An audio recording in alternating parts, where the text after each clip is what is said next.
सुप्रभात बच्चों। आज हम कक्षा 3 के पर्यावरण अध्ययन विषय का पाठ 2 मित्रता का पहला प्रकरण कृष्ण और सुदामा की मित्रता के बारे में पढ़ेंगे। तो चलिए बच्चों, पाठ 2 को शुरू करते हैं। मित्रता। तो देखो बच्चों, मित्रता का अर्थ होता है दोस्ती।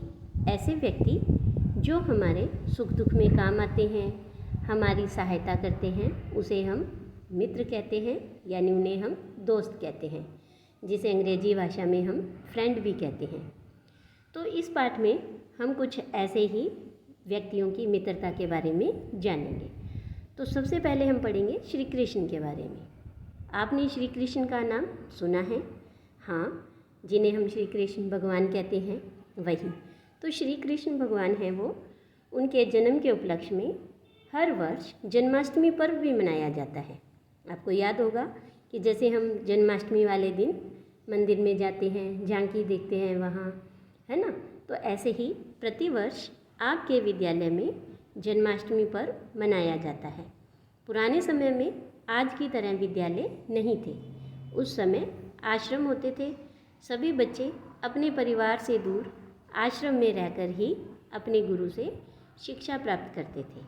तो देखो बच्चों, यहाँ ये कहा है कि पहले के समय में जैसे आजकल विद्यालय हैं, स्कूल हैं, ऐसे स्कूल नहीं होते थे कि आप सुबह स्कूल आए और शाम को अपने घर गए।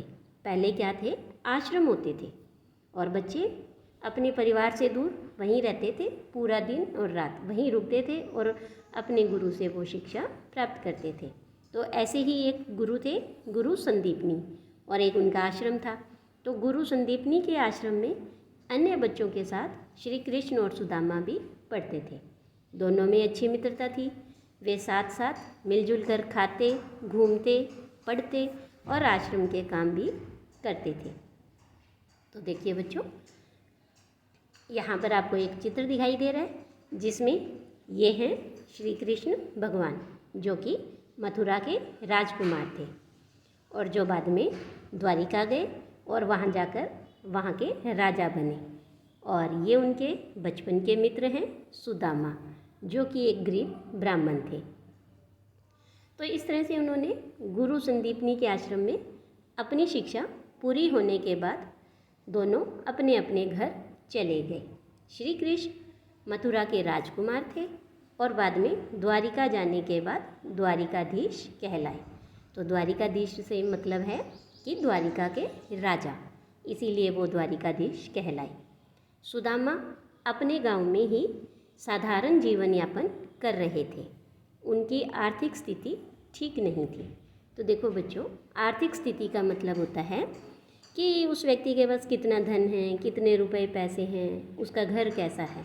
तो यहाँ ये लिखा है कि उनकी आर्थिक स्थिति ठीक नहीं थी, यानी कि सुदामा के पास अधिक धन नहीं थे। वो अपने बड़ी मुश्किल से गुजारा हो पाता था। तो एक दिन सुदामा की पत्नी ने कहा, श्री कृष्ण आपके बचपन के मित्र हैं, आप उनसे सहायता क्यों नहीं लेते। तो देखा बच्चों, आपने देखा होगा कि कई बार क्या है कि हमारे मित्र अगर हमें ज़रूरत हो तो वो हमारी सहायता करते हैं। तभी उसी वक्त सुदामा की पत्नी ने सुदामा से कहा कि श्री कृष्ण भगवान हैं, वो इतने बड़े राजा हैं, वो आपके मित्र हैं और आप उनसे सहायता क्यों नहीं लेते। तो सुदामा कई दिनों तक अपनी पत्नी की बात को टालते रहे। तो देखो, बात को जो टालना होता है ना, कि ना नुकुर करना, टाला मटोल करना, आज नहीं कल, तो इस तरह से वो जो है बार बार उनकी पत्नी की बात को टाल रहे थे। पर पत्नी के आग्रह पर वे मान गए। अब देखो बच्चों, आग्रह होता है बार बार कहना, क्योंकि उनकी पत्नी है वो उसे बार बार कह रही थी कि तुम अपने बचपन के मित्र हैं, उनसे मिलने जाओ, उनसे सहायता क्यों नहीं लेते हो। तो इस तरह से उनके आग्रह करने पर वो मान गई और वो अपने मित्र के पास पहुँचे। कई दिनों की यात्रा के बाद सुदामा द्वारिका पहुँचे। वहाँ का वैभव देखकर आश्चर्यचकित हो गए। तो देखो बच्चों, कि वैभव का मतलब होता है कि वहाँ की शान देखकर, बड़े बड़े शानदार महल देखा, है ना। तो उसे देखकर, वैभव को देखकर वो अचंभित हुए, आश्चर्यचकित हो गए। श्री कृष्ण के महल पहुंचकर उन्होंने द्वारपाल से कहा, द्वारपाल का मतलब होता है जो उस तरह से द्वार के आगे, गेट के आगे वो व्यक्ति खड़े होते हैं, जो व्यक्ति होते हैं उनके हाथ में भाले होते हैं, तो उन्हें द्वारपाल कहा जाता है। तो उन्होंने द्वारपाल से कहा, मैं कृष्ण का मित्र सुदामा हूँ और उनसे मिलने आया हूँ, मुझे अंदर जाने दो। द्वारपाल ने आश्चर्य से सुदामा को देखा। आश्चर्य से इसीलिए देखा कि कहाँ तो वो इतने बड़े राजा द्वारिकाधीश हैं और कहाँ ये गरीब ब्राह्मण हैं जो फटे पुराने कपड़ों में हैं, पैरों में जूतियाँ भी नहीं हैं। तो उन्हें ये देखकर आश्चर्य हुआ कि क्या राजा का मित्र ऐसा व्यक्ति हो सकता है। तो सुदामा के आग्रह पर उसने अंदर जाकर श्री कृष्ण को बताया। तो सुदामा का नाम सुनते ही श्री कृष्ण दौड़ते हुए द्वार तक आए, द्वार मतलब दरवाजे तक आए और सुदामा को गले लगाया। तो देखा बच्चों कि कैसे ऐसी होती है मित्रता, कि एक राजा जो अपने मित्र के लिए खुद भागकर, दौड़कर और द्वार तक आ रहा है। तो सारे लोग मित्रता के इस अद्भुत मिलन को देखकर अभिभूत हो गए। अभिभूत होना मतलब आश्चर्यचकित होना, चौंक गए। तो श्री कृष्ण सुदामा को आदर सहित अपने सिंहासन तक ले गए और श्री कृष्ण अपने मित्र सुदामा को देखकर ही उनकी मनस्थिति समझ गए। यानी कि जैसे ही उन्होंने सुदामा को देखा, जिस हालात में उन्हें देखा और उनको देखते ही उनकी स्थिति को वो समझ गए और उनकी सहायता की। तो देखा बच्चों, इस तरह से मित्रता पर अमीरी और गरीबी का कोई भी प्रभाव नहीं पड़ता है। तो देखिए बच्चों, इसी से जुड़े हुए कुछ यहाँ आपको प्रश्न दिए गए हैं कि यदि आपका मित्र आपसे बहुत दिनों बाद मिले तो आपको कैसा लगेगा। तो देखिए कि यदि आपका मित्र आपसे बहुत दिनों बाद मिलेगा तो निश्चय ही है कि आपको बहुत अच्छा लगेगा, आपको बहुत खुशी होगी। फिर दूसरा प्रश्न है कि आप अपने मित्र से क्या क्या बातें करेंगे। तो देखिए कि आप अपने मित्र से सुख दुख की बातें करेंगे कि वो इतने दिन कहाँ था, उसने इतने दिन क्या किया, अब क्या करता है। फिर हम उसके स्वास्थ्य के बारे में उनसे पूछेंगे, उसके पढ़ाई के बारे में पूछ सकते हैं, परिवार के बारे में हम उनसे पूछ सकते हैं कि घर में सब कैसे हैं। तो इस तरह से हम उनसे बहुत सारी बातें करेंगे। इसके बाद देखिए बच्चों कि यदि आपका कोई मित्र ज़रूरतमंद हो तो आप उसकी सहायता किस प्रकार करेंगे।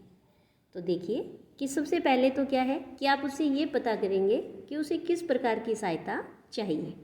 फिर आप क्या है उसकी तन मन या धन से जैसे भी उसकी आवश्यकता है वैसे आप उसकी सहायता कर सकते हैं। इसके बाद नीचे एक दो प्रश्न हैं, ये आपको और ध्यान से समझना है कि हमें मित्र की आवश्यकता क्यों होती है। तो देखिए बच्चों, क्योंकि जो मित्र होते हैं वो ज़रूरत के समय हमारी सहायता करते हैं, हमारे सुख दुख के वो साथी होते हैं। कोई भी कठिनाई है, कोई भी परेशानी है, वो उसमें हमारी मदद करते हैं और इसीलिए हमें मित्र की आवश्यकता होती है। इसके बाद देखिए अगला प्रश्न है, मित्र हमारे लिए क्या क्या करते हैं। तो देखिए बच्चों, मित्र हमारे सुख दुख में काम आते हैं, हमारी समस्याओं में और हमारी कठिनाइयों में साथ देते हैं। तो इसीलिए मित्र हैं वो हमारे काफ़ी काम आते हैं। अगर मानो कि हमें कोई सी पढ़ाई में कोई परेशानी आ रही है, कोई कठिनाई आ रही है, तो वो उसमें भी हमारी सहायता करते हैं। इसके बाद देखिए एक प्रश्न और है कि कभी आपने अपने किसी मित्र की सहायता की है, यदि हाँ तो किस तरह की है। तो देखिए बच्चों, आप ये कह सकते हैं कि हाँ, मैंने अपने मित्र की पढ़ाई में आई हुई समस्या का हल ढूंढने में सहायता की है। तो क्योंकि कई बार क्या होता है कि अगर आपकी कक्षा में आपके मित्र को कोई प्रश्न है, उसका उत्तर नहीं आ रहा है, तो आप उसे बताते हैं, उसे अपनी उत्तर पुस्तिका देते हैं, अपनी किताब देकर उसकी सहायता करते हैं। तो इस तरह से हम हमारे मित्र की कई बार सहायता करते हैं। इसके बाद देखिए बच्चों, हम आगे एक कहानी और है मित्रता की, वो है गोपाल और कावेरी की। जैसे कि आपको नीचे चित्र में दिखाई दे रहा है, ये गोपाल नाम का एक बालक है और एक ये गाय है, इसका नाम है कावेरी। और इन दोनों के बीच में भी बहुत गहरी मित्रता है और इन दोनों की मित्रता के बारे में हम अगली वीडियो में पढ़ेंगे। आज के लिए इतना ही, धन्यवाद।